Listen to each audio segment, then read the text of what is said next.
Last class इस question को हम लोग होमवर्क में लिए थे, आप लोग सब कर चुके हो, लेकिन मेरा काम है दिया था तो होमवर्क में करना है। सिंपल सा क्वेश्चन है। A train of length 100 metre was moving with constant speed 4 metre per second. A man jumps out from the rear end runs towards the engine with 6 metre per second. Find how much distance he has to run. No, कोई train जा रहा है, ये है वो train, और जिसका length दिया है 100 मीटर, और ये चलने लगा क्या स्पीड में? 4 मीटर पर सेकेंड में। एक आदमी पीछे से जंप करके बाहर निकला और वो भागने लगा। ठीक है, ये आदमी भागने लगा इंजन की तरफ। तो ये आदमी को कितना दूर, कितने स्पीड में भागने लगा? 6 मीटर पर सेकेंड में। ये आदमी को इंजन के पास पहुंचने के लिए कितना दूर दौड़ना पड़ेगा? 100 मीटर और मोर देन 100 और लेस देन 100? क्यों? क्योंकि जब ये भाग रहा था, ये भी तो भाग रहा था। अगर ये खड़ा रहता अपनी जगह तो इसको 100 मीटर जाना पड़ता, लेकिन जब तक ये दौड़ दौड़ के इंजन के पास पहुंचा तब तक ये ट्रेन तो यहाँ से भाग के कुछ यहाँ तक आ गया होगा, है कि नहीं? और ये आदमी को यहाँ से भाग के कहाँ पर आना है? इसको भाग के इंजन के पास आना है कि नहीं? कौन ज्यादा डिस्टेंस लिया? आदमी ने ज्यादा डिस्टेंस लिया। This is the distance moved by the man and this is the distance moved by the train, है कि नहीं? Let it happens after t seconds. t second बाद ये हुआ, t सेकेंड में आदमी यहाँ तक आया, ट्रेन यहाँ तक आया। ज्यादा कौन गया? मैन। ट्रेन से ज्यादा डिस्टेंस मैन गया। कितना ज्यादा गया है? sm minus st is this 100 metres. समझ में आया? तो सोल्यूशन काफी आसान हो गया। क्या लिखेंगे? लेट ही रीचेस इंजन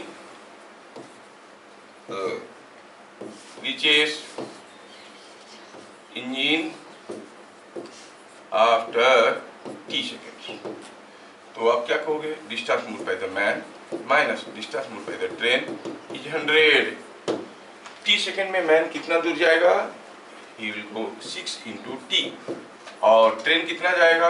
क्योंकि उसका स्पीड था 4 मीटर पर सेकेंड, तो 4 into t that is equal to 100। इससे पता चला t इज इक्वल टू कितना आया? 50 सेकेंड आया। क्या कितने समय के बाद पकड़ेगा नहीं पूछा है, पूछा है कितना दूर भागना पड़ेगा आदमी को, मीन्स व्हाट इज sm। तो क्या पता चला? sm is equal to 6 into t, that is 6 into 50 and that is equal to 300 metres. Raunak ने कर लिया है। ऐसे ही किया था? Very good. रिलेटिव नहीं पढ़ा है अभी, हाँ पढ़ा है नहीं अभी ना, इसीलिए। और यही चीज़ तो है, अगर हम t बाहर निकाल देंगे तो रिलेटिव वेलोसिटी है 6 - 4 into t। तो रिलेटिव वेलोसिटी इन लोगों को अभी तक नहीं हुआ है। अगला क्वेश्चन था this. A man swimming downstream finds a packet floating at A. He crosses the packet and swims for 20 seconds. Then he returns back for some time and meets the packet at B. Given AB is equal to 40 meters. What is the time for return journey? Find speed of flow. हाँ, ये physics का एक अच्छा book है, I.E. Irodov करके, कभी नाम सुने हो?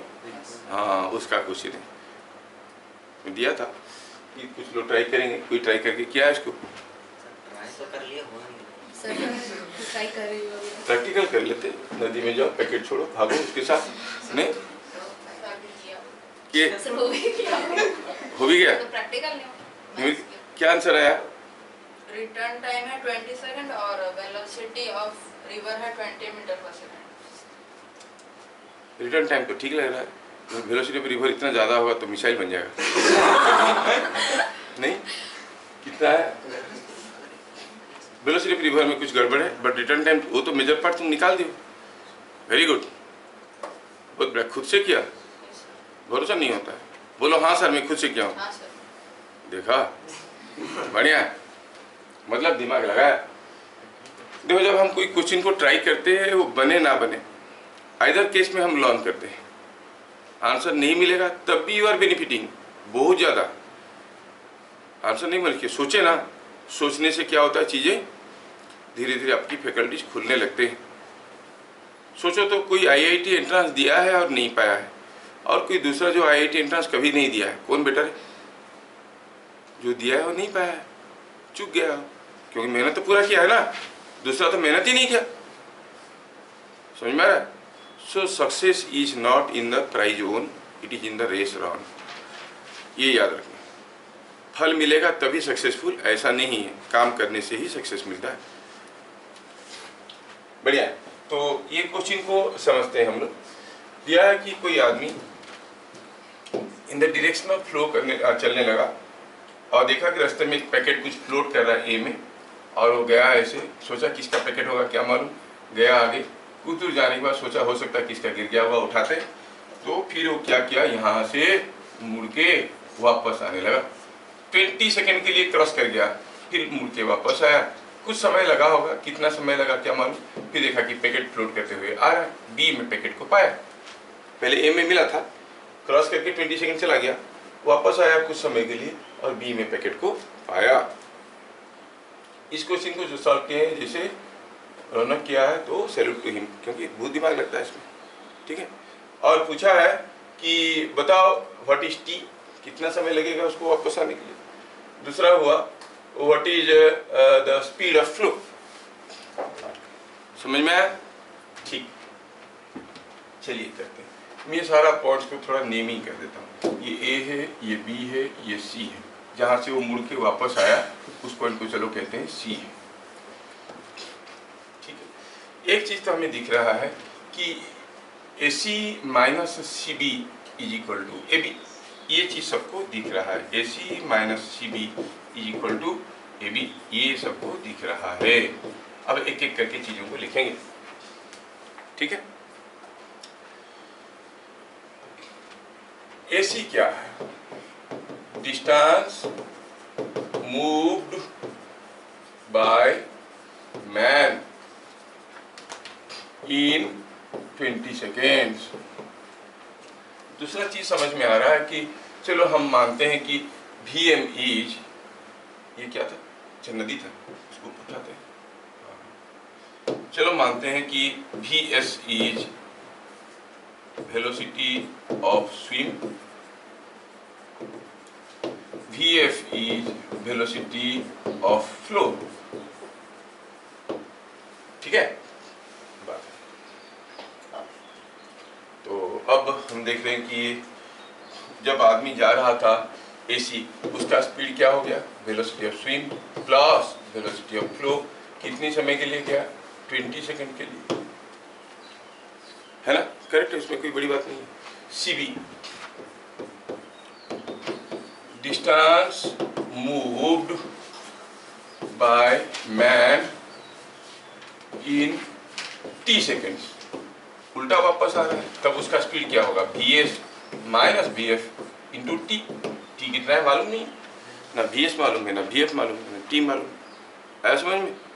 अच्छा, ए बी क्या है? ए बी हम देखें कि it is nothing but given. A B कितना दिया है?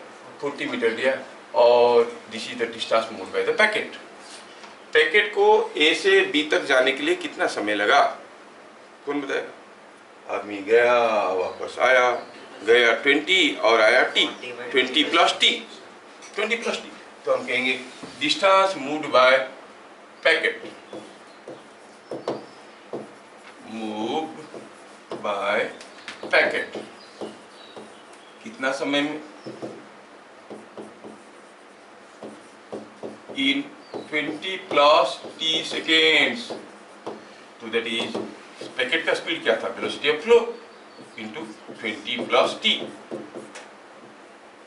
क्या बात समझ में आया? जिसका वैल्यू दिया गया है 40 मीटर्स दिया गया है, ए बी 40 मीटर्स। ये है पूरा क्वेश्चन। इसमें से हमें टी निकालना है और वी एफ निकालना है। बहुत आसानी से हम निकाल सकते हैं, रिलेशन हम देख चुके हैं। Relation was A C minus C B is equal to A B. So आपको हो गए AC minus CB is equal equal to A B, ये रिलेशन को अगर वैल्यू डालते हैं, ए सी था V S plus V M V F plus V F whole into 20 minus C B था V S minus V F into T और A B था V F into 20 plus T. बात समझ में आ गया? तो इधर वाले साइड को थोड़ा सिंप्लीफाई करते हैं। You find Vs into 20 minus Vs into t. Can you not write it as Vs into 20 minus t? ऐसे लिख सकते हैं क्या? Now 20 into Vf plus t into Vf. So it is Vf into 20 plus t. That is equal to Vf into 20 plus t. क्या interesting है? देखो इधर वाली चीजों को लिखा हूँ, क्या लिखा हूँ? Vs into 20 minus Vs into t. तो Vs को कॉमन ले लिया ना, और Vf into 20 plus Vf into t, तो Vf कॉमन ले लिया 20 plus t, that is equal to A B का वैल्यू ये, और ये दोनों चीज बराबर होने के कारण गए क्या मिल गया? Vs into 20 minus t is equal to 0। तो t कितना हुआ? 20 सेकेंड। सही बनाया है रौनक? मतलब कितना समय लगेगा वापस पैकेट के पास पहुंचने के लिए? 20 सेकेंड लगेंगे। आया समझ में? अब हमें यह भी मालूम है कि Vf इंटू 20 प्लस t जो वैल्यू था वो था 40 मीटर, t भी है 40, t भी है 20, t 20 है, तो Vf क्या हो गया? 40, ये 40 था, t भी 40 है, t भी 20 है, 20 प्लस 20 हो गया 40, तो Vf हो गया 1 metre per second. Velocity of flow is 1 metre per second. क्या चीजें समझ में आया? लिख लीजिए, आप लोग लिख लीजिए, कितना अच्छा क्वेश्चन है।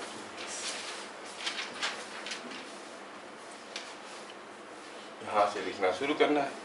फिगर तो आप लोग बना लियो, फिगर समझना बहुत जरूरी है।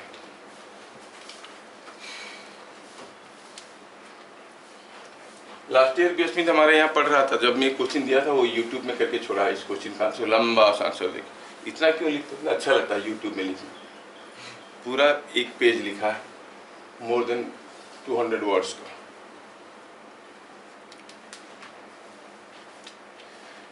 क्या चीजें समझ में आ रहे हैं? हाँ?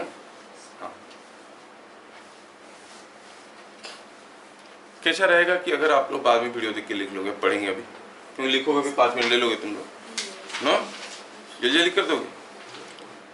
3 इक्वेशन लिखो, फिर आगे की चीज कर दो। ये बन गया है,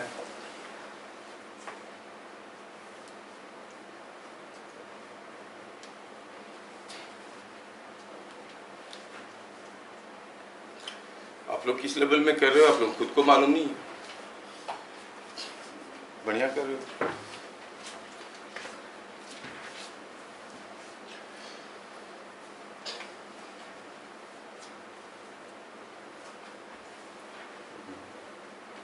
ट्राई करें।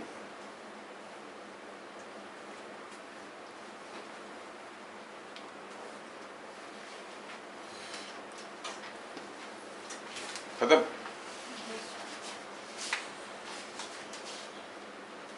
क्या रहा है?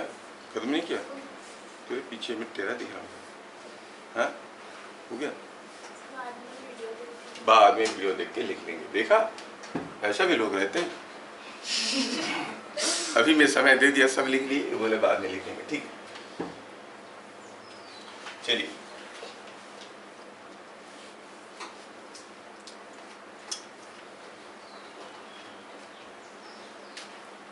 चलिए आगे। तो हम लोग वेलोसिटी, एवरेज वेलोसिटी, कितने सारे चीज देख लिए।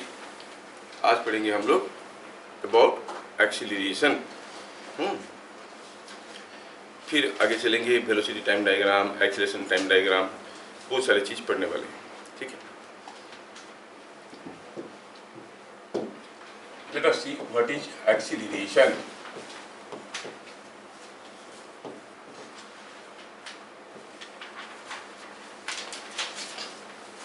ये क्या है? इट इज डिफाइंड एज, ये एक्सीलरेशन को जैसे हम पहले बता चुके हैं, स्पीड का मतलब होता है इंस्टेंटेनियस स्पीड। वेलोसिटी का मतलब होता है इंस्टेंटेनियस वेलोसिटी। इसको आप कह सकते हो instantaneous acceleration. There is a second term also called average acceleration, जिसका बहुत ज़्यादा सिग्निफिकेंस नहीं है, फिर भी कर लेते हैं। ये average acceleration and instantaneous acceleration.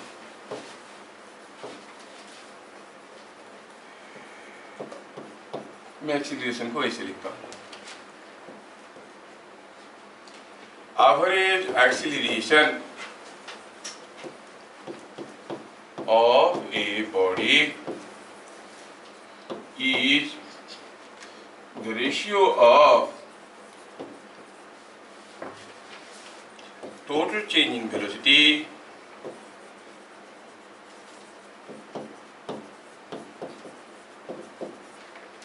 to total time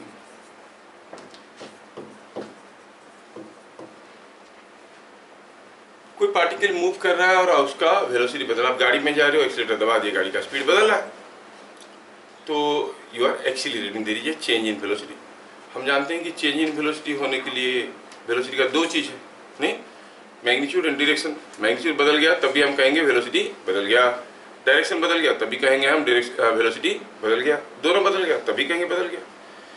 तो देखेंगे कि कोई पार्टिकल का वेलोसिटी अगर बदल गया है, may be because of change in direction, may be because of change in speed, और may be because of change in both, है ना। तो इन दैट केस कितना चेंज इन वेलोसिटी हुआ है और कितने समय में हुआ है। Change in velocity you understand is final velocity minus initial velocity, हम पहले भी पढ़ चुके हैं, and we know how to find subtraction of vectors also, है ना। तो change in velocity by time gives you the acceleration, total change in velocity by total time. क्या बात समझ में आ रहा है? Just for sake of example, suppose, और मैं आपको याद दिला दूं हम कैसे निकालते थे चेंज इन वेलोसिटी। अगर हम कहेंगे कि ये कोई वेक्टर है, से ये वेक्टर ए है और यहाँ से वेक्टर बी को माइनस करना है, सब्ट्रैक्ट वेक्टर बी, तो क्या आपको याद है हम क्या करते थे? हम क्या करते थे, ए के साथ माइनस बी को जोड़ देते थे, है कि नहीं? ये हो गया माइनस बी। ए के साथ माइनस बी को जब जोड़ने की कोशिश करते थे तो ये डायग्राम कुछ ऐसे बनता था, ये हो गया ए और जोड़ दिए माइनस बी, तो ए माइनस बी जो वेक्टर होता था वो कुछ ऐसे होता था, ए माइनस बी। याद है कि भूल गए? जोर से बोलो। याद है। बहुत बढ़िया। तो ये आपको याद दिला दिया, याद दिलाया, आपको आता है, ठीक है। अब चेंज इन वेलोसिटी, जैसे एग्जांपल लेते हैं, सपोज कोई पार्टिकल यहां से चलना शुरू किया और कोई सेमी सर्कुलर पाथ में यहां पर आया, कैसे गया? v स्पीड में गया, और ये जो सेमी सर्कुलर पाथ है उसका रेडियस कितना दिया है कि रेडियस इसका r है। ये particle moves with constant speed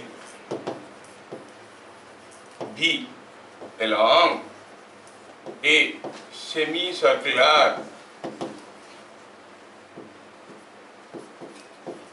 path as shown। यहां से स्टार्ट किया, यहां पे पहुंचा, find average acceleration between A and B। A से B तक गया और आपको पूछा है बताओ what is the average acceleration. Average acceleration निकालने के लिए क्या करना पड़ेगा? Change in velocity, final velocity minus initial velocity, और क्या करना पड़ेगा? That is to be divided by the time. क्या आपको इनिशियल वेलोसिटी दिख रहा है? कितना है? v, किधर को है? Like this. फाइनल वेलोसिटी दिख रहा है, वो भी है, सेम स्पीड में जा रहा है, किधर को है? ऐसा। You know how to find out? क्या आप टाइम निकाल सकते हो कितना समय लगेगा? यस, तैयार में भी. So you find out the average acceleration quick. तो सर 2v² 2v² वो बोला. देखते हैं, आप लोग ट्राई करो. एवरेज वेलोसिटी क्या होगा, एवरेज एक्सीलरेशन क्या होगा? चलिए चलिए जल्दी जल्दी करिए. v initial is like this, जो कि v है. v final is like this, जो कि v है. आया? तो चेंज इन वेलोसिटी निकालना है, फाइनल माइनस इनिशियल. बढ़िया. फाइनल माइनस इनिशियल, तो ये फाइनल के साथ हम जोड़ेंगे vf के साथ जोड़ेंगे minus of v initial. v initial ऐसा है, minus of v initial will be उल्टा, और इसको इसके साथ जोड़ेंगे, मतलब इसकी सर पे उसकी पांव रख के आगे बढ़ेंगे. ये हो गया माइनस ऑफ v इनिशियल. क्या बात समझ में आया? v इनिशियल का मैग्नीट्यूड v है, माइनस ऑफ v इनिशियल का मैग्नीट्यूड क्या है? v है. Magnitude is always positive. तो ये जो पूरा चीज निकला आपका, क्या कहते हैं उसको, चेंज इन वेलोसिटी. ये जो चेंज इन वेलोसिटी निकला उसका मैग्नीट्यूड क्या निकला? 2v. इसका मैग्नीट्यूड निकल गया 2v. बढ़िया.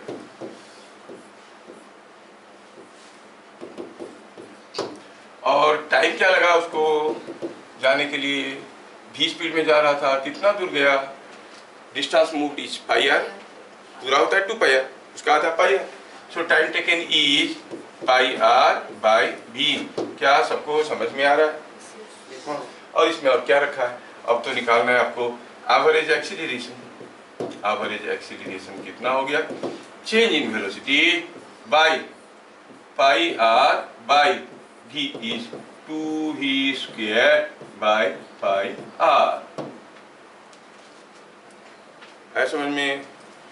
This is the way we have to think. बहुत ज़्यादा मायने नहीं रखता है आपकी सिलेबस में एवरेज एक्सीलरेशन वाला टॉपिक. अच्छा, मैं एक चीज़ बताने के लिए भूल गया कि अभी अभी हम लोग देखे कि average velocity is nothing but the change in velocity by time.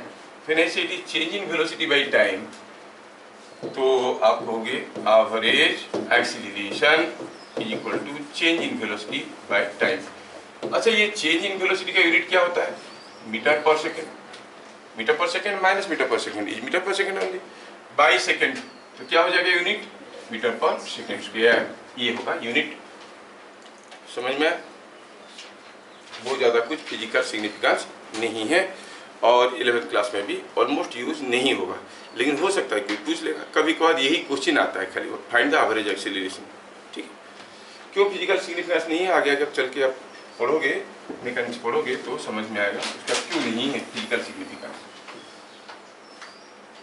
तो क्या मैं आप लोगों को एवरेज एक्सीलरेशन समझा पाया है?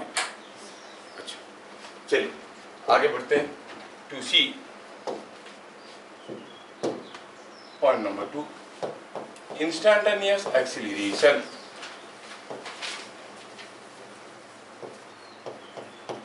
जिसको हम लोग एक्सीलरेशन कहते हैं. एक्सीलरेशन मतलब इंस्टेंटेनियस एक्सीलरेशन. ठीक है? क्या है? It is the rate of change in velocity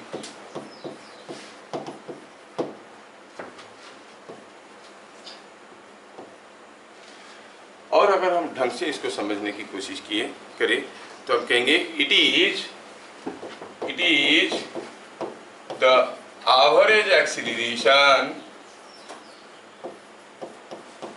calculated over a small time interval.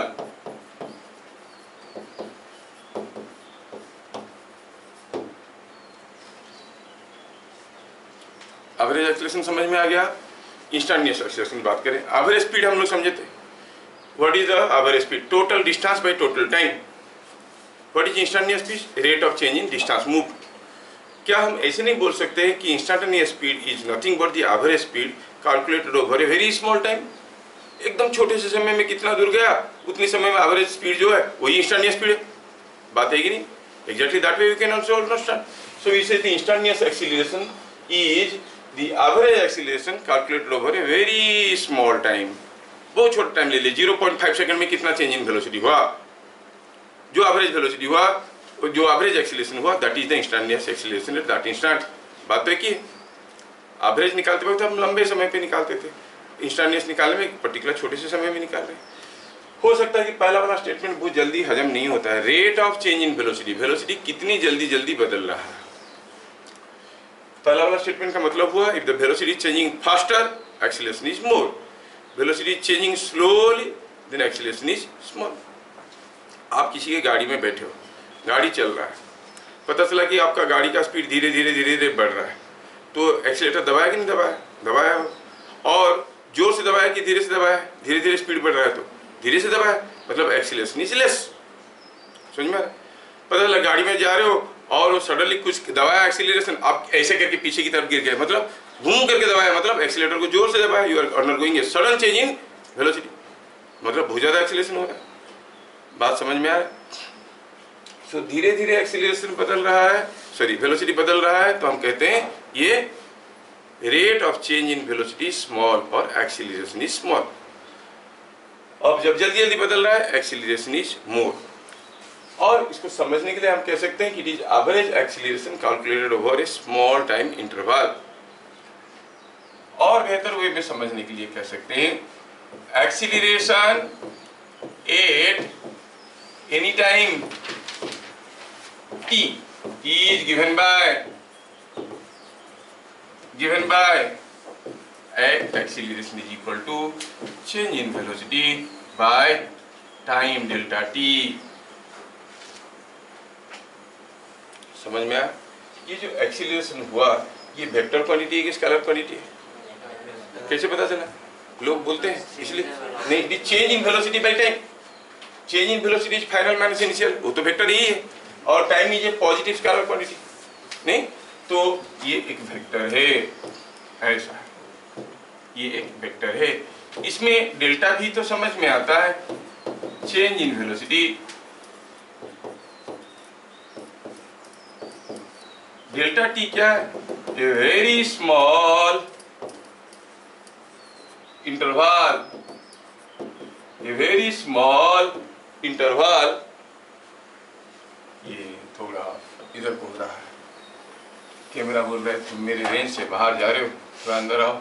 हाँ ठीक है। ए वेरी स्मॉल इंटरवल, कौन सा interval? Close to time T.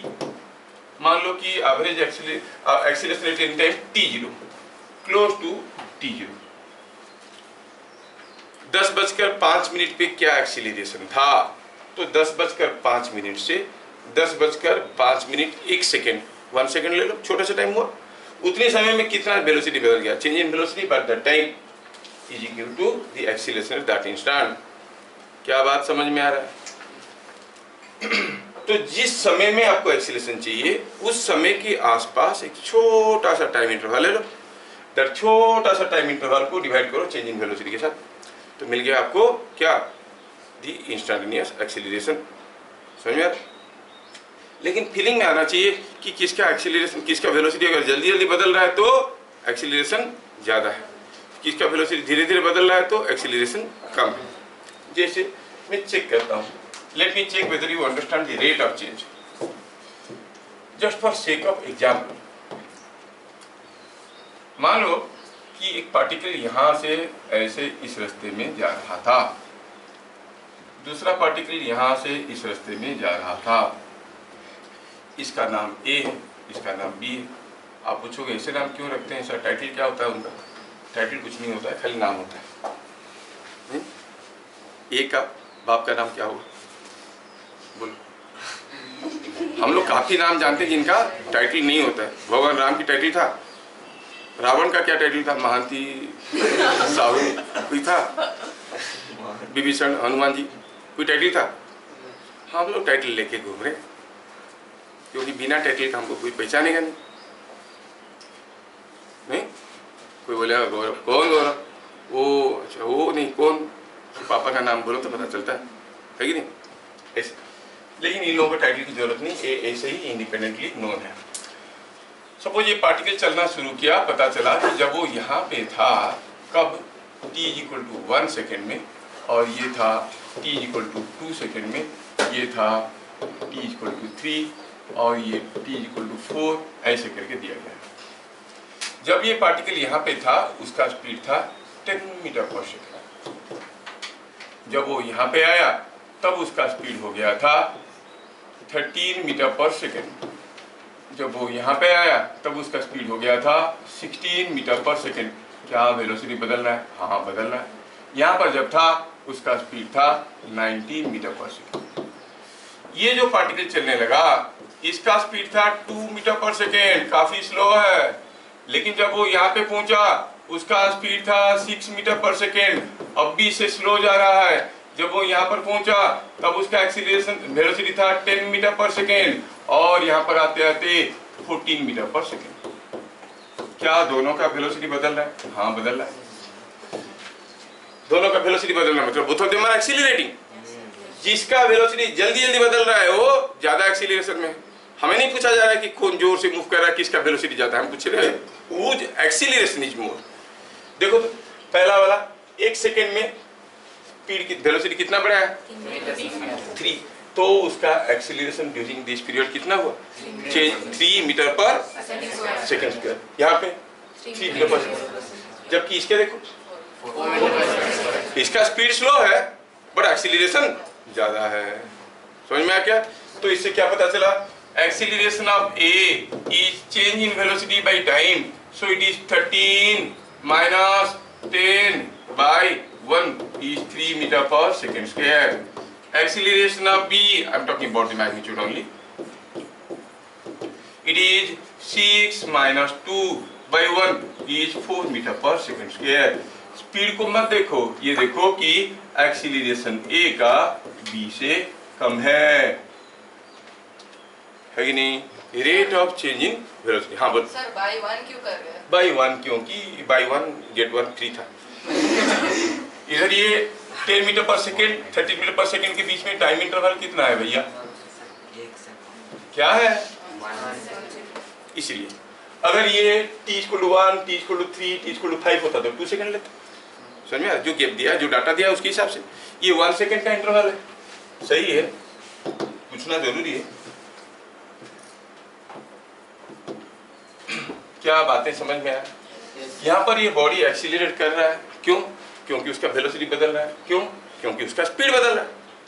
लेकिन ऐसा भी तो हो सकता है स्पीड नहीं बदल रहा है और डायरेक्शन बदल रहा है कि नहीं? कोई चीज कोई सर्कुलर पाथ में जा रहा है कांस्टेंट स्पीड में, तभी उसका एक्सीलरेशन हो रहा है कि नहीं हो रहा है? तब हमें दिमाग में लेना पड़ेगा कि एक्सीलरेशन किसका ज्यादा है, कैसे पता करेंगे? Let me help you thinking. Suppose हम बात करें एक दूसरा एग्जाम्पल का। सपोज यहाँ पर कोई एक पार्टिकल है जो ऐसा एक सर्कुलर पाथ में जा रहा है और यहाँ पर कोई एक दूसरा पार्टिकल है जो यहाँ पे एक छोटा सा सर्कुलर पाथ में जा रहा है। सेम पार्टिकल, मान लो कि ये कोई चीज यहाँ से गया, क्या स्पीड में? v स्पीड में, हर वक्त v स्पीड में जा रहा था, मतलब there was no change in speed, there was no change in speed. यहाँ पे आया तब भी वो v स्पीड में ही जा रहा था, यहाँ पे आया तब भी वो v स्पीड में ही जा रहा था, यहाँ पे आया तब भी वो v स्पीड में ही जा रहा था। आपको बताना ये है कि on the path AB and on the path BC, क्या दोनों पाथ में उसका वेलोसिटी बदल रहा है? स्पीड तो बराबर है लेकिन डायरेक्शन बदल रहा है, सो वेलोसिटी बदल रहा है। इसका मतलब यहाँ पर जाते हुए भी उसका एक्सीलरेशन था, यहाँ पर भी जाते हुए भी उसका एक्सीलरेशन है। कहाँ पे ज्यादा? जहाँ पे वेलोसिटी जल्दी जल्दी बदल रहा है। कहाँ पे वेलोसिटी जल्दी जल्दी बदल रहा है? देखो ये वेलोसिटी ऐसे था, फिर ऐसे होने के लिए उसको इतना सारा दूर आना पड़ेगा, इतना दूर आएगा तो वेलोसिटी ऐसे से ऐसे होगा। यहाँ पर भी ऐसे से ऐसे होने के लिए थोड़ा सा दूर आना पड़ेगा। Are you getting? ये फील करने वाली बात हुआ। B से C जाने के लिए उसको कम समय लगता है और B से C जाने में उसका जितना चेंज इन वेलोसिटी हो रहा है यहाँ पर भी उतना ही चेंज इन वेलोसिटी हो रहा है, लेकिन बहुत ज्यादा समय लग रहा है। change in velocity by time is more here in this case and less in this case. Why? Because time taken is more. समझ में आया क्या? तो क्या लिखेंगे? Particle moves with same speed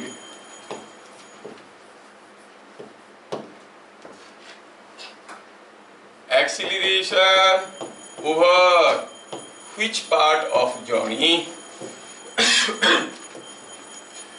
which part of journey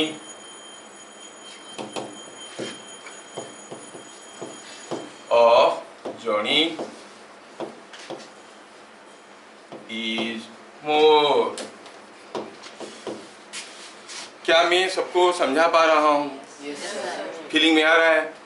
अगला question आपके लिए रहेगा, आप लिखोगे T A to B is more than T B to C, but V A B is change in velocity. Change in velocity over A B is same as change in velocity over B C, है कि नहीं? तो आप क्या कहोगे? Acceleration होता है change in velocity by time. तो आप कहोगे acceleration during the process A B is less than acceleration during the process B C. क्या बात समझ में आ रहा है? सबको समझ में आया? तो अगला क्वेश्चन आप बताओ. सपोज हम कहेंगे यहाँ पर देयर आर टू सर्किल्स, ऐसा दो सर्किल है. यहाँ पर कोई पार्टिकल मूव कर रहा है v वेलोसिटी में, v स्पीड में, यहाँ पर भी मूव कर रहा है v स्पीड में. Both of them are moving with constant speed. Whose acceleration is more, A का कि बी का?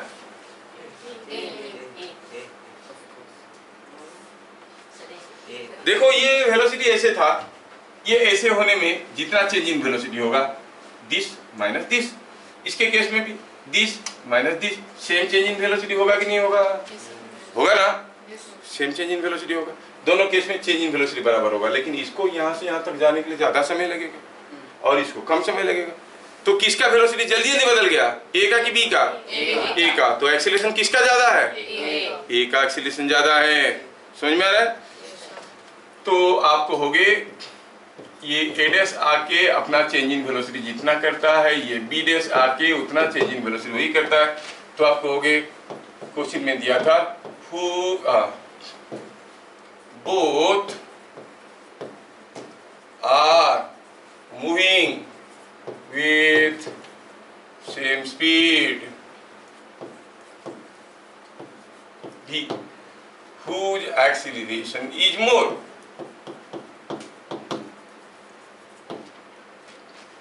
Whose acceleration is more. समझ में? Whose acceleration more, किसका डायरेक्शन जल्दी जल्दी बदल रहा है? ये थोड़ा सा गया तो इतना बदला, उतनी समय में उसका एक्सीलरेशन बहुत ज्यादा बदल गया. जितना समय में ए आके यहाँ से यहाँ पर पहुंचेगा, बी आके उतनी समय में यहाँ पर पहुंचा होगा.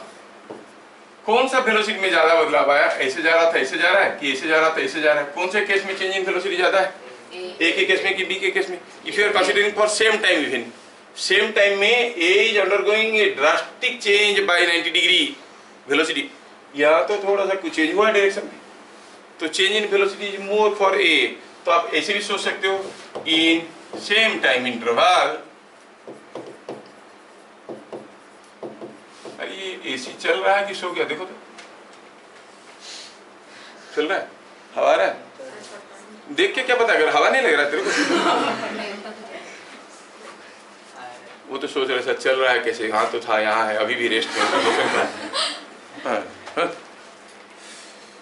रेस्ट मोशन पूरा पढ़ा दिए फिर भी इसको समझ में नहीं आया.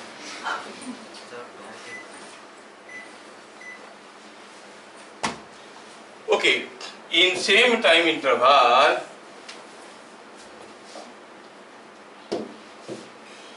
change in velocity of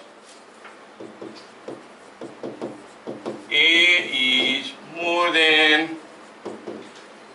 that of B.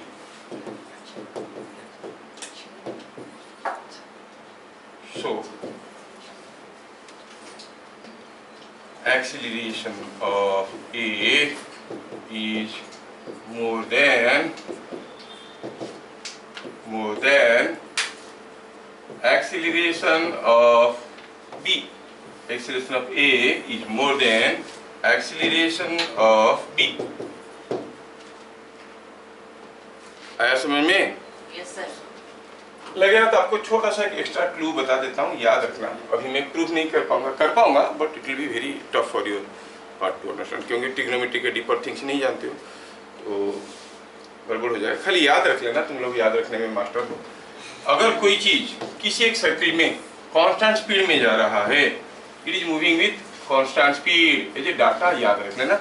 जब और थोड़े बड़े हो जाओगे तो ये सब चीजों को क्लास में प्रूफ कर देंगे। ये रेडियस आर है, याद रखो।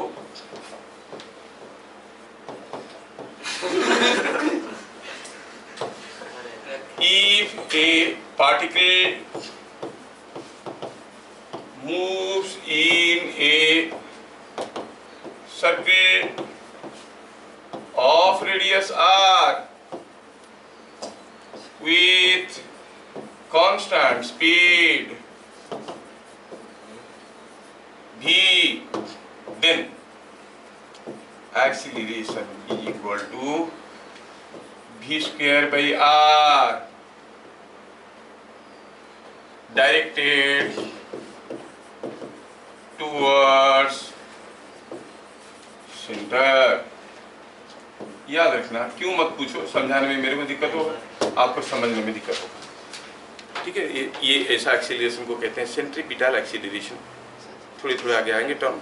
ये जो एक्सीलरेशन है, कोई चीज सर्कुलर पाथ में घूमता है उसको कहते हैं सेंट्रीपिटल एक्सीलरेशन। ये डाटा नहीं याद कर लो, कोई चीज सर्कुलर पाथ में घूम रहा है v स्पीड में, रेडियस r है, तो उसका एक्सीलरेशन कितना है v स्क्वायर बाय r। किस डायरेक्शन में? जब वो पार्टिकल इधर से गुजर रहा था, that acceleration is towards the centre. समझ में आया क्या? ये अगर स्पीड हो गया तो एक्सीलरेशन इधर को।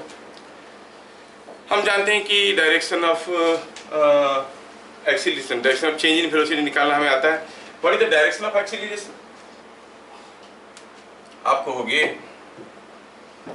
As acceleration is change in velocity by time,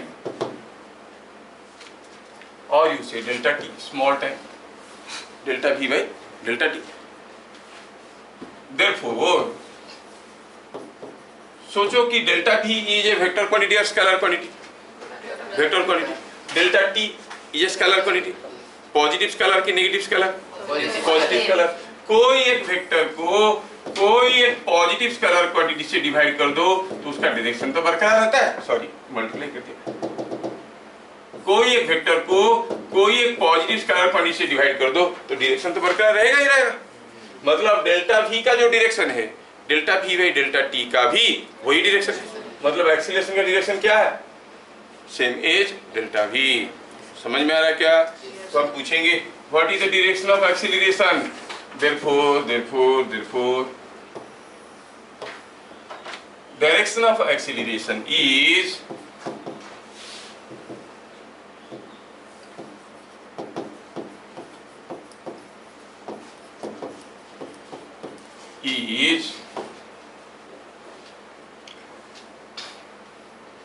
therefore direction of acceleration is same as that of change in velocity, change in velocity। मुझे मालूम नहीं, आप चलो आगे चल के इंजीनियरिंग पढ़ोगे, मेडिकल पढ़ोगे, आईआईटी करोगे, या फिर ट्रिपल आईटी में जाओगे, या फिर नाइजर में जाओगे। wherever you go, fundamentals are very much required। इसलिए वो बुकलेट में मैं क्वेश्चन दिया हूँ भर भर के फंडामेंटल वाला, कितना सोच पाते हो। ठीक है, that thinking clarity will help you to get everything. जो सिंसियरली करेगा, वैल्यू देगा, जो क्वेश्चन दिया जा रहा है वो बहुत याद करेगा मेरे को। देखो ये बार भी तो हो गया, रिजल्ट निकल गया। इतने सारे कोचिंग सेंटर पड़े हैं यहाँ पे, है ना, राउरकेला में, नॉट इवन सिंगल नील है, फिर भी लोग भागे जा रहे हैं because it becomes a status को। मैं फलाना जगह पे पढ़ रहा हूँ, इधर आगे लिखा है कुछ, पीछे कुछ लिखा है, बैनियन दिए हैं, है ना, रिजल्ट कुछ नहीं, क्योंकि fundamentals are not being taught. There are two ways of teaching, two school of thoughts। एक हुआ ट्रेनिंग द पीपल। ट्रेनिंग मतलब 25 क्वेश्चन करवाओ और सारा क्वेश्चन को आंसर दे दे के बताओ, तो बच्चों को ट्रेनिंग हो गया। ट्रेनिंग हो गया तो अभी 26 क्वेश्चन दो तो वो शायद कर लेंगे, क्योंकि 25 क्वेश्चन में सारा वेराइटी कवर हो गया। दूसरा हुआ 5 क्वेश्चन करवाओ, उनको 25 तरीके से कराओ और बच्चों को समझा दो, फिर कोई भी क्वेश्चन दो कर लेंगे। एक हुआ एजुकेटिंग, दूसरा हुआ ट्रेनिंग। IIT और ITI समझ रहे हो ना? ITI का फुल फॉर्म जानते हो? Industrial training institute. वो ट्रेन करते हैं। गाड़ी फटफट कर रहा है, इसको टाइट करो, पिट पिट कर रहा है, उसको टाइट करो। क्यों क्यों नहीं जानना? ट्रेनिंग है। समझ में आ रहा है? गड़गड़ कर रहा है तो उधर से टाइट करो, भड़ कर रहा है तो फेंक दो। वो ट्रेनिंग है। लेकिन वो इंजीनियरिंग में क्या सिखाएंगे? क्या जाता है, how the oil flows, how the ignition bonds, कैसे स्पार्क होता है जब किक मारते हो, कैसे कोई कॉयल 2 मिनट के बीच में घूमता है, एक इलेक्ट्रिक फील्ड बनाता है, दैट इलेक्ट्रिक फील्ड के चलते स्पार्क होता है, कैसे पेट्रोल इग्नाइट होता है, पेट्रोल इग्नाइट होता है तो कैसे पिस्टन सिलेंडर चलते हैं, फिर पिस्टन सिलेंडर तो आगे पीछे चलते हैं, ये चीज़ घूमता कैसा है, वो सारा क्रैंक एंड पिनियन वाला अरेंजमेंट सिखा देंगे, खत्म। उसके बाद कोई भी गाड़ी वो बना दो। ITI वाला कोई गाड़ी बनाएगा तो बोलेगा कि मैं सिर्फ हीरो होंडा का बना रहा हूँ, दूसरा आ गया तो उसको मालूम नहीं, क्योंकि ट्रेनिंग तो हीरो होंडा पे हुआ है कि नहीं? ये बात। And hardly people understand and mostly eight Rourkela. So foolish way things are going. Now I'm running my classes there at Koilnur. People from the coaching centers, नाम क्यों बोले, ऑनलाइन में खड़े हैं, है ना? बड़े बड़े कोचिंग सेंटर वाले आगे सब ज्वाइन कर रहे हैं। कुछ नहीं है, फॉर्मूला जानते हैं। कैसे हुआ? सर बोले साइंटिस्ट बनना है, फॉर्मूला जान लो। कैसे करोगे क्वेश्चन? और आजकल तो असर्शन रीजनिंग क्वेश्चन सारे, मतलब आप क्यों हुआ नहीं जानते हो तो नहीं कर पाओगे। असर्शन रीजनिंग क्वेश्चन का मतलब समझते हो ना? Yes, sir. हाँ, ये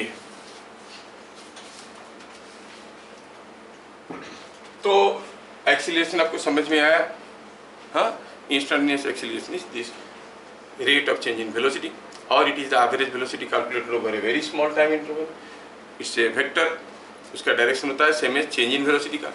और मैग्नीट्यूड क्या होता है? Magnitude is delta V by delta T। Delta V क्यों होता है? It may be because of change in speed, it may be because of change in direction, it may be because of change in both.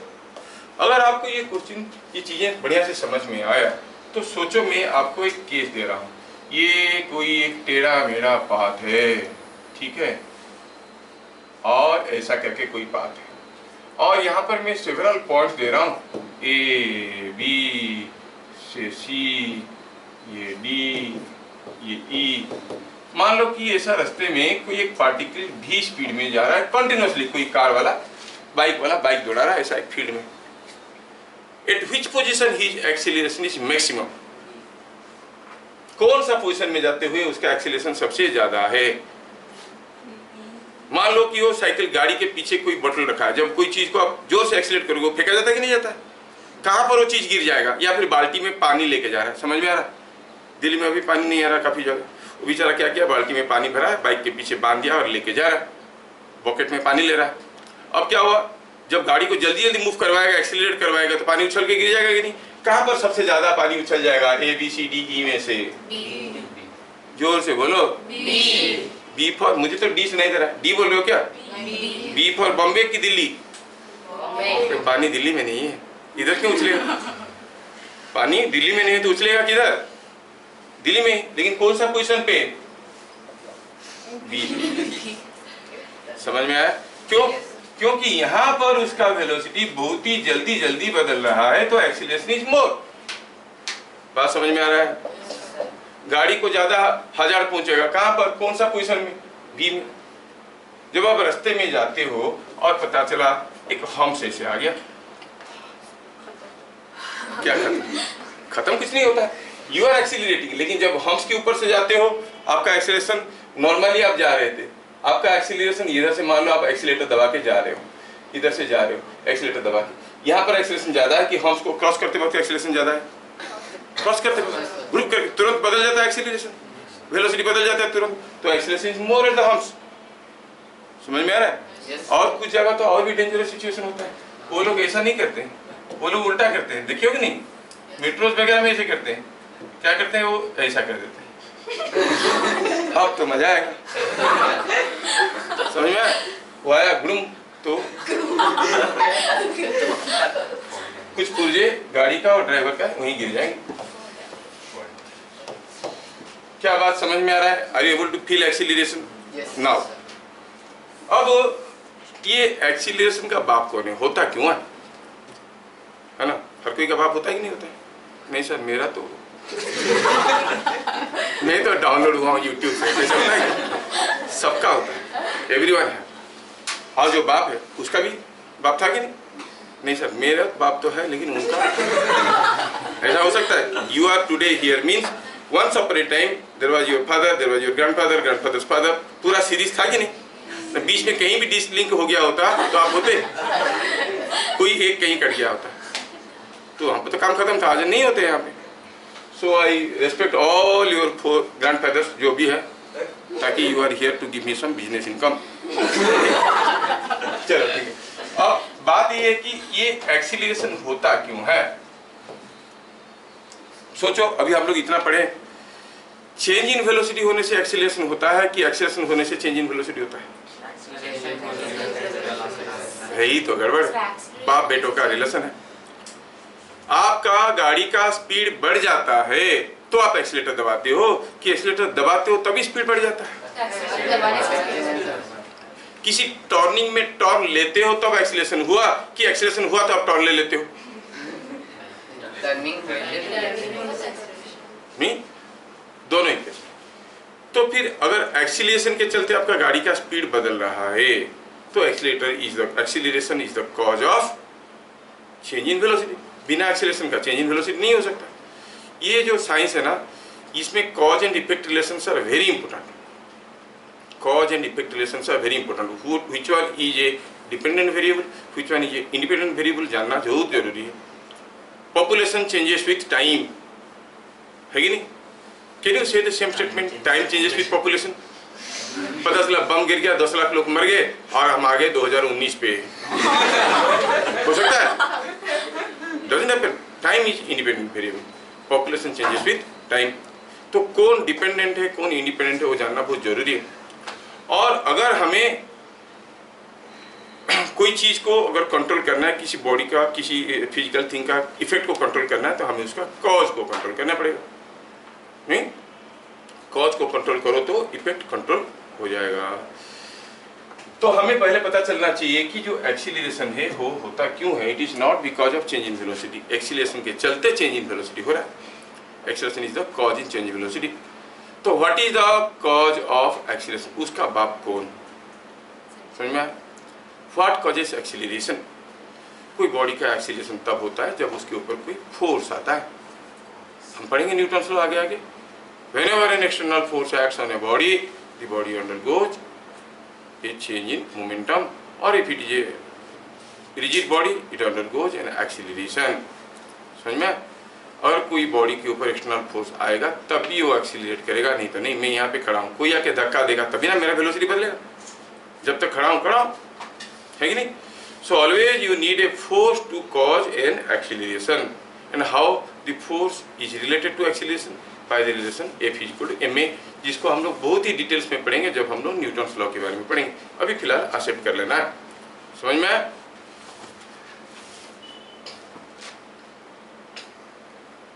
Acceleration causes change in velocity,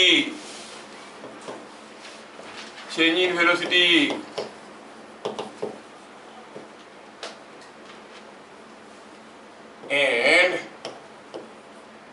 force causes acceleration.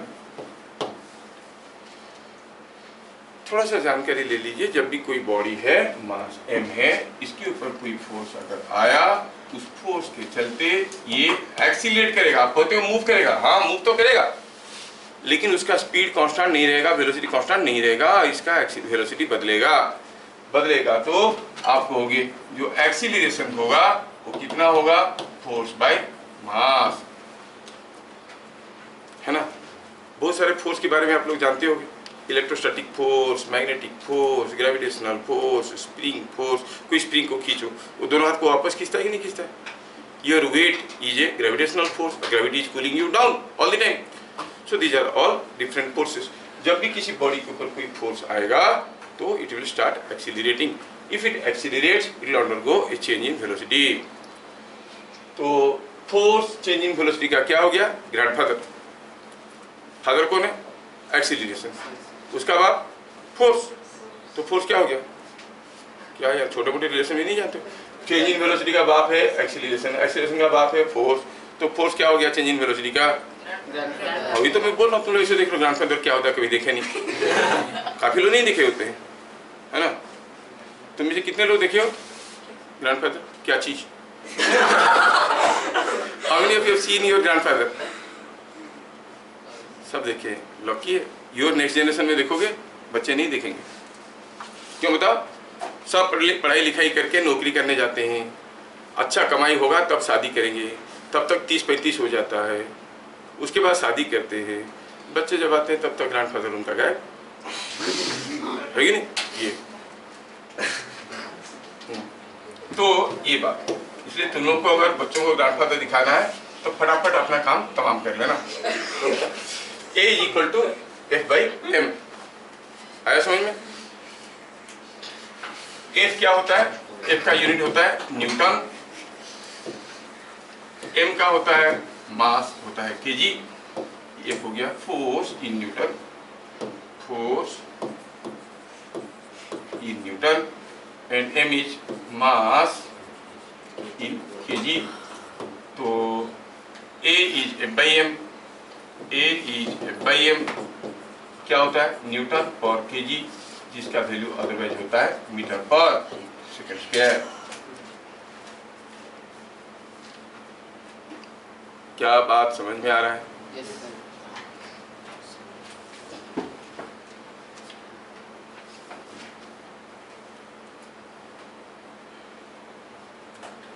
अभी तो लोग थोड़ा सोचते हैं इधर वे में, कोई body का एक्सीलरेशन निकालना है तो look at the effect, find the change in velocity by time. मिल गया एक्सीलरेशन, अभी अभी जैसे हम लोग कर रहे थे। और see the cause, see what is the force acting on it and what is the mass of the body. लेकिन दोनों हर जगह नहीं लग सकते, दोनों हर जगह नहीं लग सकते। एक्सीलरेशन निकालने के लिए कहां पर क्या लगाना है वो आपके ऊपर डिपेंड करता है। हाँ, कहीं पर मौका है तो चेंज इन वेलोसिटी निकाल दो, बाई टाइम निकाल दो, यू गेट द एक्सीलरेशन। और फोर्स पता चल गया, मास पता चल गया, एक्सीलरेशन निकाल दो। सपोज हम कहेंगे कि यहाँ पे कोई एक लाइट रे ऐसे आ रहा है, जस्ट थिंक, और पता चला यहाँ पर, मान लो फॉर योर अंडरस्टैंडिंग ओनली, मान लो कि यहाँ पर कोई एक रिंग है, और मान लो कि इस रिंग के ऊपर क्या हुआ है कि एक छोटा सा ये बीड है, जो कि इस रास्ते में क्या हो रहा है, वो ऐसे ऐसे करके सर्कुलर पाथ में घूम रहा है।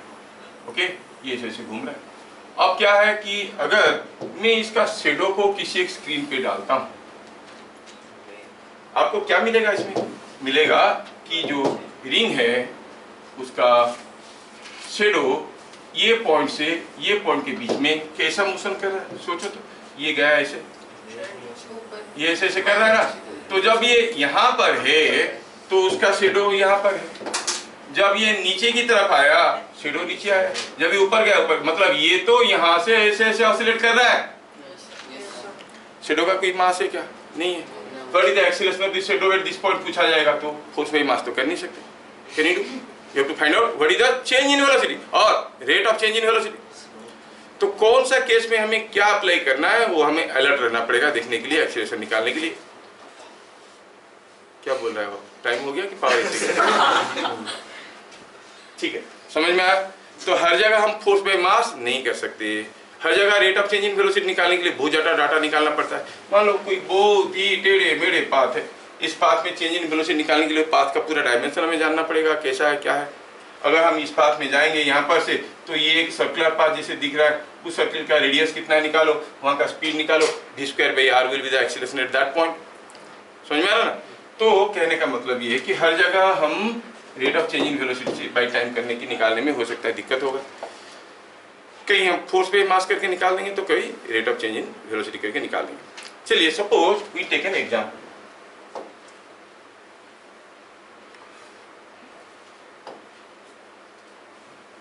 सपोज हम कहेंगे यहां से कोई एक चीज को फेंका गया ऊपर, ये बहुत ऊपर गया और वापस आया। I want to know what is the velocity and acceleration at the highest point. A ball was thrown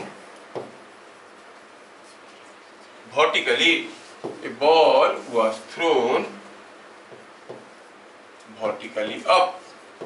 क्या मैं सबको ठीक से समझा पा रहा हूँ? Yes, sir.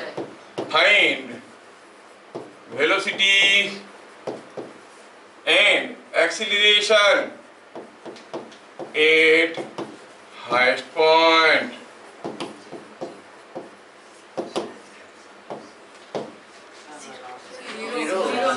कैसे पता चला? ऊपर जाके रुक जाए। बहुत बढ़िया। वेलोसिटी का मैग्नीट्यूड क्या होता है? स्पीड। हाईएस्ट पॉइंट में स्पीड कितना है? 0, इसलिए वेलोसिटी 0 है। What about acceleration? एक्सेलरेशन क्या है? चेंज इन वेलोसिटी और यूनिट टाइम। हाईएस्ट पॉइंट में पूछा है तो हम क्या निकालेंगे? एवरेज एक्सेलरेशन की इंस्टेंटेनियस एक्सेलरेशन। इंस्टेंटेनियस एक्सेलरेशन निकालने की दो तरीका हुआ। कैसा? पहला तरीका हुआ कि मैं ये हाईएस्ट पॉइंट के आसपास एक छोटा सा इंटरवल लेता हूँ, समझाने के लिए थोड़ा बड़ा कर देता हूँ। मान लो यहाँ से यहाँ तक का जो टाइम है एक छोटा सा टाइम है डेल्टा टी। समझ में आया? छोटा सा टाइम है, इसको और छोटा कर दो एकदम पास में आ जाएगा। समझाने के लिए ऐसे किया।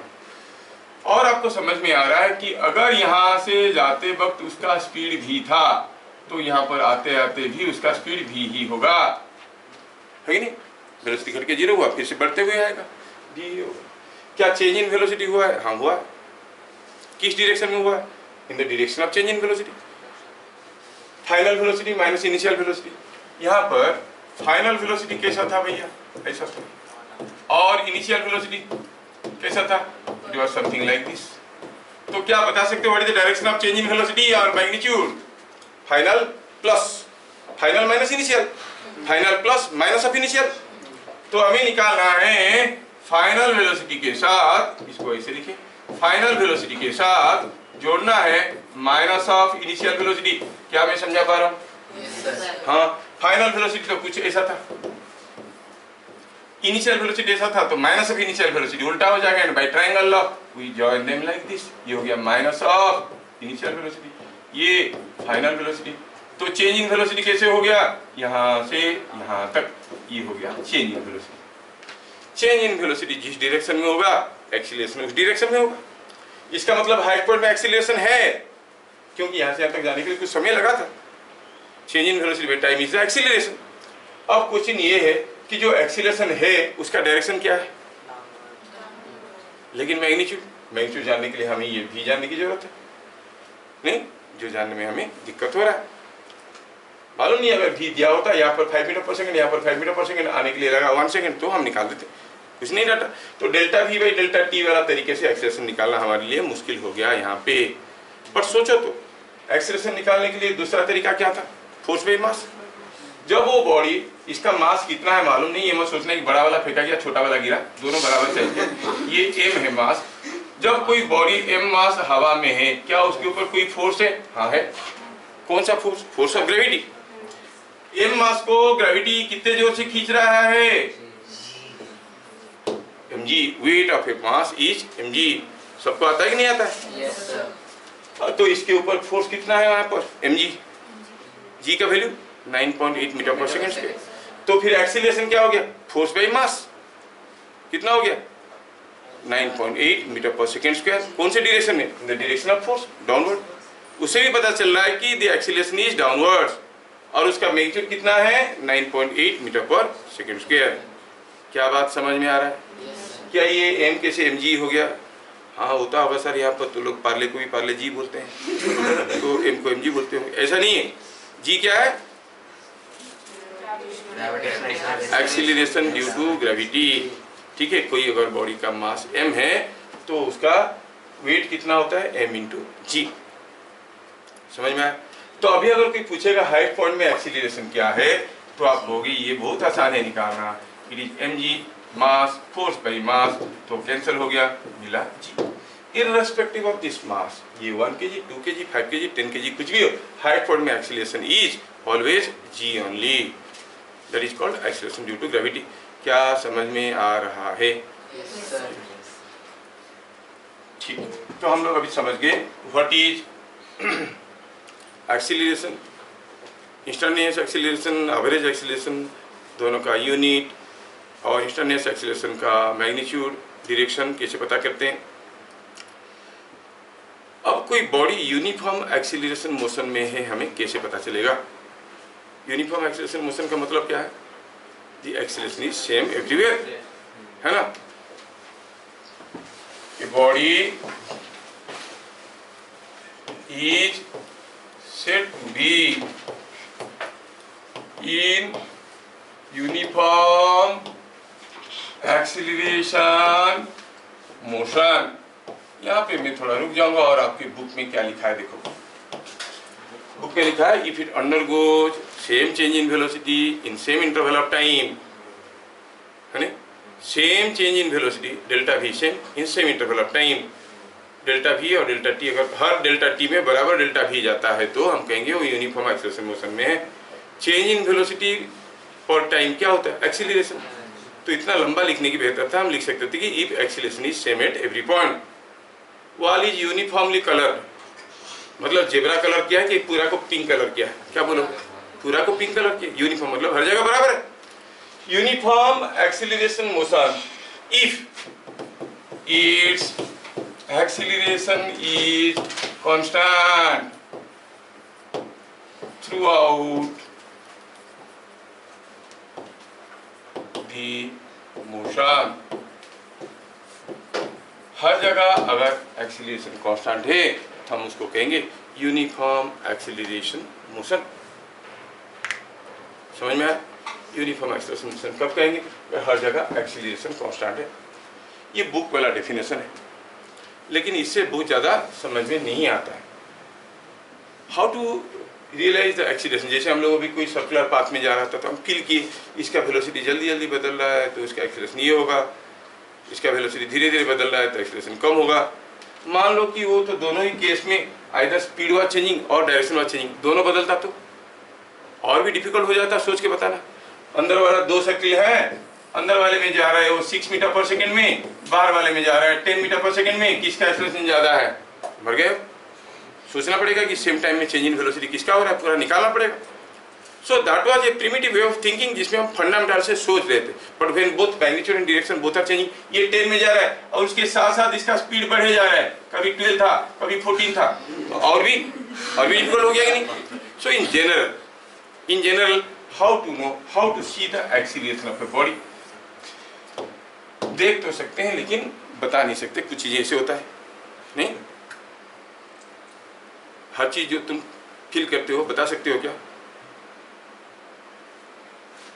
मान लो मैं कभी रसगुल्ला नहीं खाया, आई हैव नो टंग, मेरा कोई टेस्ट बर्ड नहीं है। आप रसगुल्ला खा के आए और मेरे को एक्सप्लेन करो कैसे लगता है। Can you explain? I am totally blind. You explain me what is difference between red and blue color? कर सकते हो? नहीं? क्या? मैं तो ब्लाइंड हूँ, मेरे तो खाली व्हाइट एंड ब्लैक है। लाइट गिरता है आँख में तो व्हाइट दिखता है, नहीं गिरता तो ब्लैक दिखता है। नहीं? तो ये हर चीज को जो फील कर सकते हैं उसको समझाना मुश्किल होता है, तो समझाने के लिए तरीका निकालना पड़ता है। कोई बॉडी यूनिफॉर्म एक्सीलरेशन मोशन में है अगर उसका एक्सीलरेशन कांस्टेंट है। अगर एक्सीलरेशन कांस्टेंट है मतलब we can recognise the acceleration by looking at the rate of change in velocity और looking at the force. Rate of change in velocity को एक्सप्रेस करना थोड़ा मुश्किल हो जाता है, समझ में आ रहा है? लेकिन फोर्स को हम फंडामेंटल पता कर सकते हैं कि इसके ऊपर क्या क्या फोर्स आ रहा है। मैं यहाँ पे खड़ा हूँ, मेरे ऊपर क्या क्या फोर्स आ रहा है? ग्रेविटी तो नीचे खींच रहा है। मैं टेबल के ऊपर खड़ा हूँ, मैं गिर क्यों नहीं रहा हूँ? टेबल ऊपर की तरफ ढकेल रहा है। दोनों एक दूसरे को कैंसिल कर रहे हैं, इसलिए मैं चुपचाप खड़ा हूँ। मान लो टेबल मेरे को ऊपर की तरफ ढकेल नहीं पाएगा, मैं बुड़ूम करके नीचे चले जाऊँगा, है कि नहीं?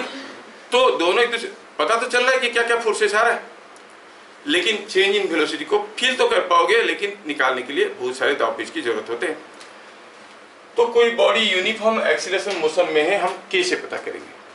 देखेंगे कि अगर उसका एक्सीलरेशन कांस्टेंट है, लेकिन एक्सीलरेशन इज फोर्स बाय मास, और कोई भी बॉडी मोशन में उसका मास तो नहीं बदलता है। पता चला आप 30 kg के वो घर से निकले, यहाँ पर पहुँचते पहुँचते 25 kg हो गया, ऐसे होता है क्या? मास डज नॉट चेंज, तो for a body as long as you are the scope of your syllabus, mass निश्चय मास बदलता है, ये नहीं कि मास नहीं बदलता है। Mass converts into energy, energy converts into mass, वो तो थ्योरी ऑफ रिलेटिविटी बहुत कुछ है उसमें। E equal M C square नाम सुने होगे? हाँ, they are all interconnected. In general mass of everybody is constant over a sufficient span of time, नहीं? अच्छा, तो एक्सीलरेशन कैसे होगा? Acceleration is force by mass. Acceleration constant कब होगा कोई बॉडी का? अगर उसके ऊपर आता हुआ फोर्स कांस्टेंट है। समझ में आ रहा है? तो हम ऐसे कहेंगे कि a body is said to be uniform acceleration motion if it is driven by a constant force। कोई कांस्टेंट फोर्स अगर इसको ड्राइव कर रहा है तो हम कहेंगे ये यूनिफॉर्म एक्सीलरेशन मोशन है। कांस्टेंट फोर्स मतलब फोर्स वेक्टर है, किस कलर है?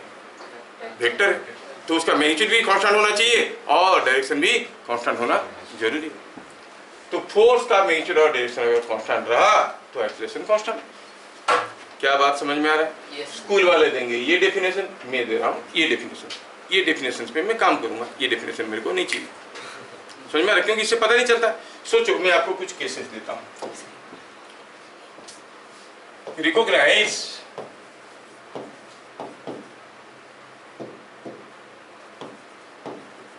The uniform acceleration motion. मैं कुछ केस दे रहा हूं। पहला केस दिया हूं, कोई चीज सीधे ऊपर फेंक दिया गया ऊपर, आया नीचे।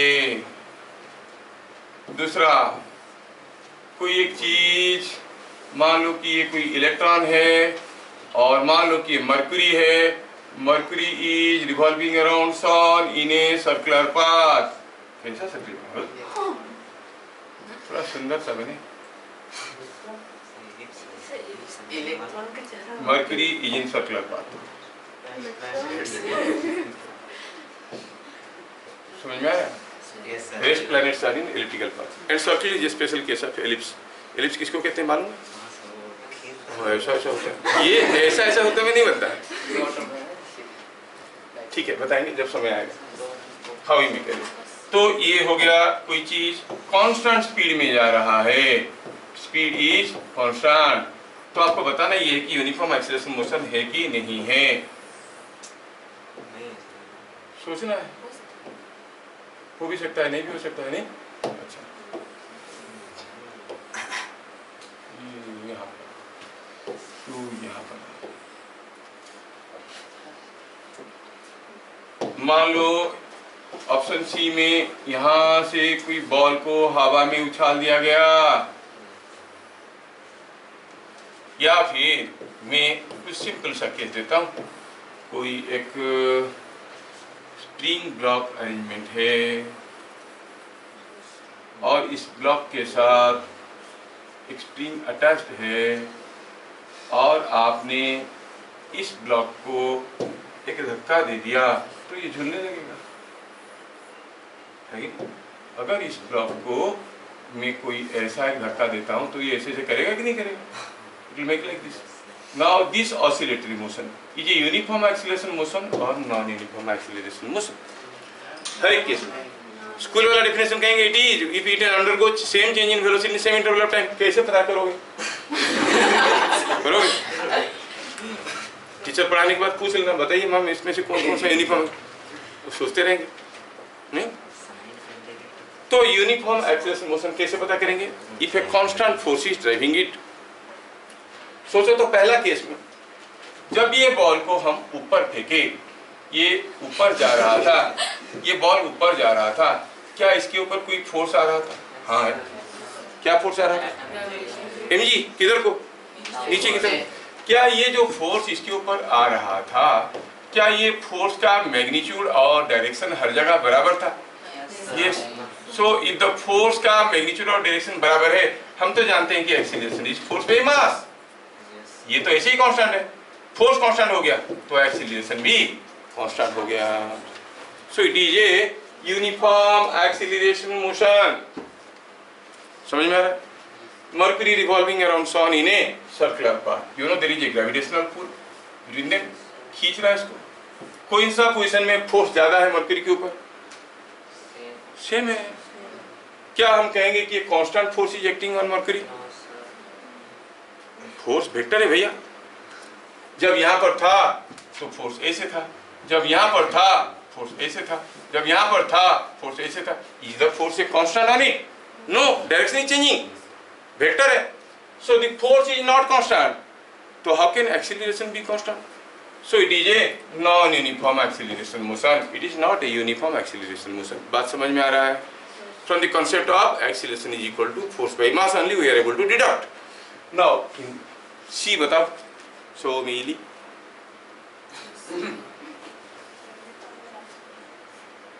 Sir, constant. मुझे बताना है कि यूनिफॉर्म एक्सीलरेशन मोशन है कि non uniform? Sir, uniform. Sir तो यूनिफॉर्म है। एक्सीलरेशन बताओ। Sir, acceleration uniform. Acceleration uniform है। क्यों लगा? क्योंकि जब वो उड़ते हुए जा रहा था, यहाँ पर हो सकता है जा रहा था इधर, लेकिन फोर्स तो यही था, यहाँ पे फोर्स तो वही था। क्या फोर्स कांस्टेंट है through out the motion? Yes, तो एक्सीलरेशन भी कांस्टेंट है। इसे uniform acceleration motion.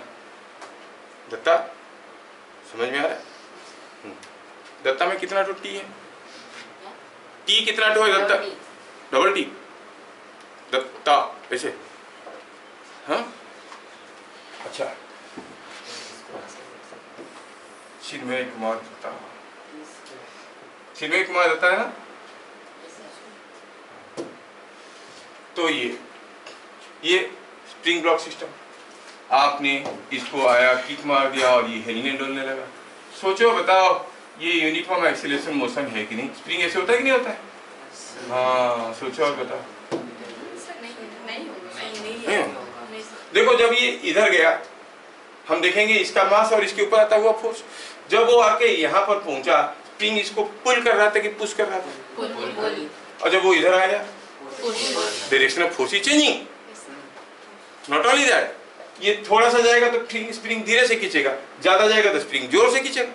Magnitude of force is changing, direction of force is also changing. So this is a non uniform acceleration motion. It is not a uniform acceleration. समझ में आया? Yes, sir. काफी दिन पहले मैं बता रहा हूँ 2001 या 2 इस समय में एक लड़की हमारे पास बैठी थी। इतना याद रखती थी सारा चीज, इतना याद रखती थी, यू कैन नॉट इमेजिन। और इतना याद रखती थी कि वो कुछ भी नहीं समझने की कोशिश करती, सारा याद रखती थी। मेरे को याद है ऐसा कोई क्वेश्चन में दिया था, क्योंकि मैं तो पढ़ा रहा हूँ काफ़ी दिन से, क्वेश्चन कितने बच्चों को बताया, तो फिर टेस्ट में भी डाल दिया और वो गलत कर ली, आके लड़ गए मेरे से। बोले आप क्लास में बोले थे बी और डी सही है, अब यहाँ पर ऐसे ऐसे ऐसी दिए हैं, जबकि मैं फिगर बदला हूँ पोजिशन, उसको ध्यान नहीं जा रहा। मतलब इतना रट्टा मार दी थी कि बी और डी गलत है, ए और सी सही है, बस उतना ही याद रखी थी। समझ रहे हो? ऐसे भी खतरनाक बच्चे होते हैं, बड़े खतरनाक बच्चे होते हैं, बड़े अजीब और गरीब टाइप के बच्चे आते हैं कि नहीं पढ़ने के लिए कभी बार। क्या हो गया उसको? मतलब एकदम दिमाग नहीं लगाएंगे और सब कुछ खाली याद रख के कर लेंगे। होता है ऐसे कुछ बच्चों का, अभी भी मेरे पास आए हुए हैं काफ़ी बच्चे हैं, 98-99% रखे हैं। Top floor is empty, top floor पूरा खाली।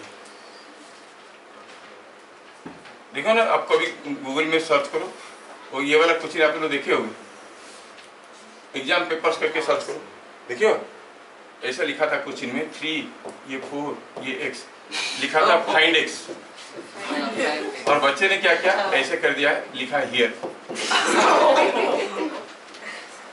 यहाँ समझ लो, ऐसे करके बच्चे लिखते हैं, ऐसे ऐसे बच्चे मिल जाते हैं। सबसे इंटरेस्टिंग तो ये वाला है, एक जगह क्वेश्चन में दिया था कि if limit x tends to 8, मतलब when x is close to 8, 1/x - 8 is equal to infinite। समझ में आ रहा है? अगर x is close to 8 1 by x minus 8 क्या होगा? 1 by 0 इनफिनिट। तो फाइंड ऐसा था question, limit x tends to 5, simple question दे दिया था 1 by x minus 5, और बच्चे ने क्या लिखा मालूम? वो लिखा ऐसा।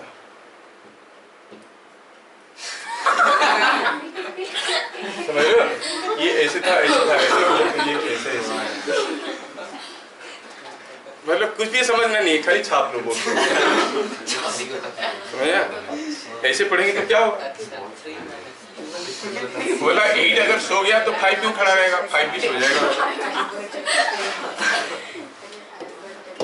तुम लोग ऐसे तो नहीं पढ़ रहे हो ना, सर जो बोल रहे हैं याद कर लो, याद कर लो, याद कर लो।